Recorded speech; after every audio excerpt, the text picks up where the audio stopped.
MDS university में BCom part second में banking एवं फाइनेंशियल मैनेजमेंट सब्जेक्ट में फर्स्ट पेपर फाइनेंशियल मैनेजमेंट का है, जिसमें कोर्स प्रवाह विवरण और रोकड़ प्रवाह विवरण दोनों ही परीक्षा दृष्टि से महत्वपूर्ण चैप्टर्स हैं।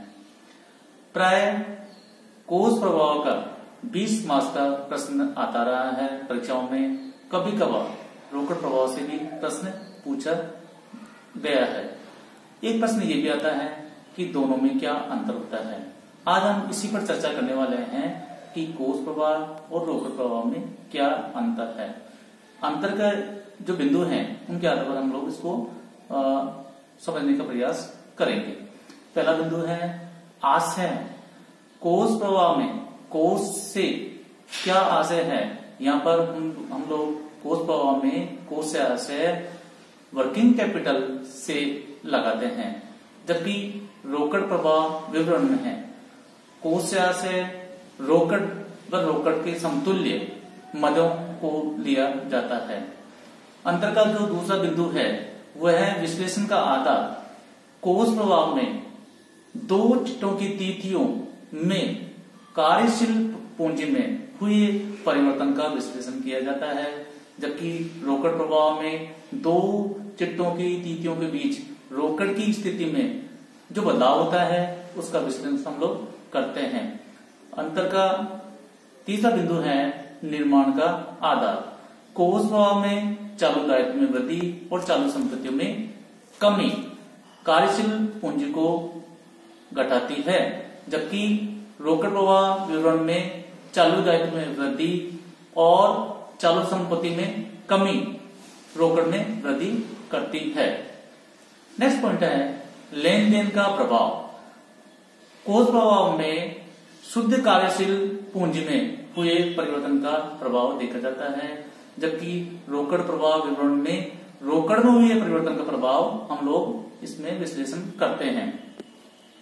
उपयोगिता दृष्टि देखे जाए तो कोर्स प्रवाह दीर्घकालीन दृष्टि से अधिक उपयोगी होता है, जबकि रोकड़ प्रवाह अल्पकालीन दृष्टि से अधिक उपयोगी माना जाता है।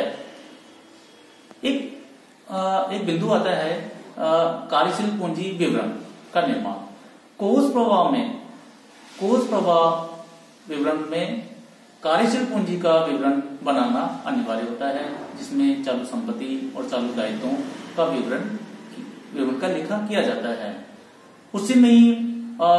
उसी के आधार पर हम ये ज्ञात कर सकते हैं कि शुद्ध कार्यशील पूंजी में वृद्धि हुई है या फिर कमी हुई है, जबकि रोकड़ प्रवाह में ऐसा कोई विवरण नहीं बनाया जाता है और रोकड़ प्रवाह विवरण में ही रोकड़ का लेखा जोखा किया जाता है।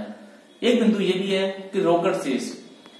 कोर्स प्रवाह में रोकड़ के आरंभिक और अंतिम जो शेष हैं वह कार्यशील पूंजी विवरण में दर्शाए जाते हैं, जबकि रोकड़ प्रवाह विवरण में रोकड़ के आरंभिक और अंतिम शेष भी दिखाए जाते हैं। अंतिम जो बिंदु है अंतर का आधार वह है प्रकाशन। कोर्स प्रवाह का प्रकाशन करना अनिवार्य नहीं है, लेकिन इसका महत्व को देखते हुए प्रत्येक कंपनी प्राय इसको बनाती है, जबकि रोकड़ प्रवाह विवरण भारतीय लेखांकन मानक 3 के अनुसार बनाना अनिवार्य है और इसका प्रकाशन करना भी अनिवार्य है।